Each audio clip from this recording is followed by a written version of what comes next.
My stepdaughter threw a dinner plate at my son's head and screamed, "I'm on my period," as an excuse. When I asked my girlfriend to discipline her, she sighed and said, "It's a woman thing.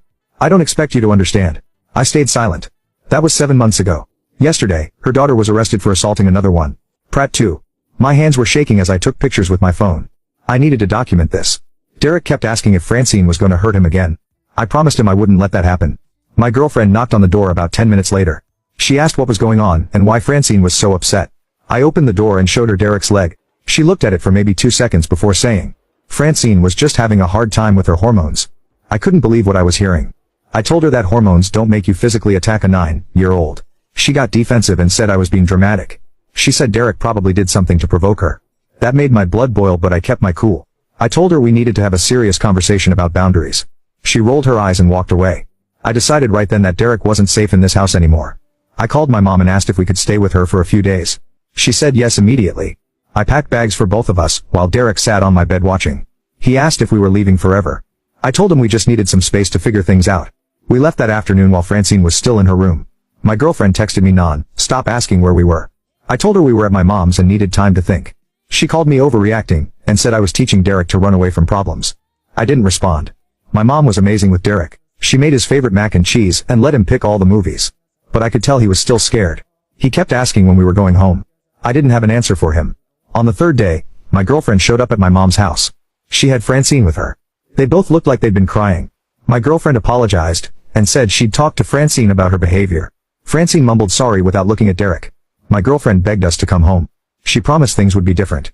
Against my better judgment, I agreed. But I told her if anything like this happened again, we were done. The car ride home was silent. When we got back, I noticed Francine had painted her room pink herself. It looked terrible with paint drips everywhere, but I didn't say anything. That night at dinner everyone was quiet. Derek barely touched his food. Francine kept glancing at him with this weird look on her face. After dinner, I pulled my girlfriend aside. I told her I wanted to set up some family counseling. She got upset and said I was making a big deal out of nothing. She said all siblings fight. I reminded her that Francine wasn't Derek's sibling yet, and that what happened wasn't normal fighting. She stormed off to bed without saying goodnight. The next few days were tense but calm. Francine mostly stayed in her room. Derek stuck close to me whenever we were home. Then Friday came. I got home from work to find Derek locked in the bathroom crying. He said Francine told him she was on her period again, and he had to do all her chores. When he said no, she grabbed his favorite toy and threatened to break it. I found Francine in the living room watching TV like nothing happened. I asked her about it, and she immediately started yelling that I was attacking her. My girlfriend came running in and took Francine's side without even asking what happened. I was done playing nice. I told them both that this behavior was unacceptable. Francine started fake crying and ran to her room. My girlfriend followed her. I went to check on Derek.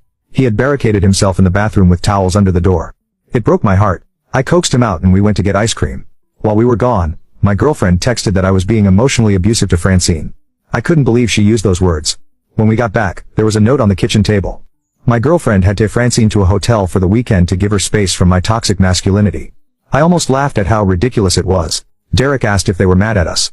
I told him sometimes adults disagree about important things. We had a great weekend, just the two of us. We built a huge Lego city and had a movie marathon. Derek seemed more like himself. But Sunday night they came back. Francine walked in like she owned the place. She went straight to Derek and told him she needed his Legos for a school project. He said no. She started screaming about her period again. This time I recorded it on my phone. My girlfriend tried to grab my phone but I put it in my pocket. I told Francine that having a period doesn't give her the right to take other people's things. She ran off crying again. My girlfriend accused me of traumatizing her daughter. I showed her the video I just took. She barely glanced at it before saying I was overreacting again. That night I couldn't sleep. I kept thinking about how this was affecting Derek. He was such a happy kid before all this. Now he was anxious and scared in his own home. I made a decision. The next morning I started looking for apartments. I didn't tell my girlfriend. I needed an exit plan. Derek went to school like normal but I could tell he didn't want to go. I promised I'd pick him up right at 3. Around noon I got a call from the school. Derek was in the nurse's office with a stomachache. But when I got there the nurse pulled me aside.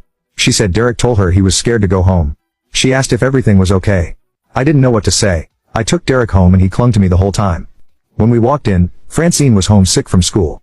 My girlfriend was at work. Francine looked at Derek and smiled this creepy smile. She said she needed him to make her lunch because she had cramps. I told her to make her own lunch. She started screaming and throwing things. I grabbed Derek and we left. We went back to my mom's. This time I knew we weren't going back. Now comment update to tag you on part 3.